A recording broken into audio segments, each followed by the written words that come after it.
kwenye maisha, pesa haitafutwi, bali pesa inategwa. Watu wengi nikiwaambia pesa haitafutwi, pesa inategwa, huwa hawaelewi.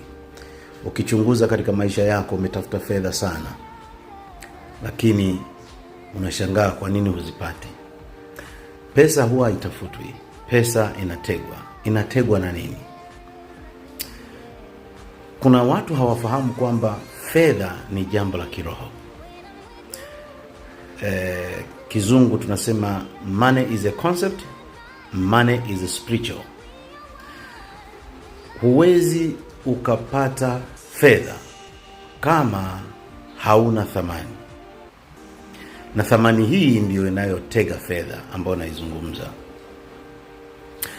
Pesa kazi yake ni chombo cha kusafirisha thamani kutoka kwako kwenda kwa mtu anayehitaji hiyo thamani yako.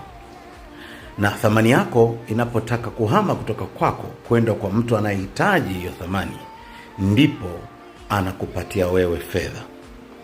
Ndio maana watu wengi wanaotengeneza hela nyingi ni wale ambao wameweza kutengeneza thamani ambayo watu wengi wanaihitaji. Na ile thamani wanapokuwa wameitengeneza katika maisha yao, thamani hiyo inavuta fedha kwa sababu watu wataihitaji. Na kwa sababu ili waipate lazima wakupe kitu ambacho tunakiita ni medium of exchange, kwamba ndiyo njia ya kukusaidia wewe kuhamisha thamani ulionayo kwenda kwa yule anayehitaji thamani hiyo. Kwa hiyo fedha huwa haitafutwi. Ukitaka kutengeneza thamani, kutengeneza fedha, tumia muda mrefu sana kutatua matatizo.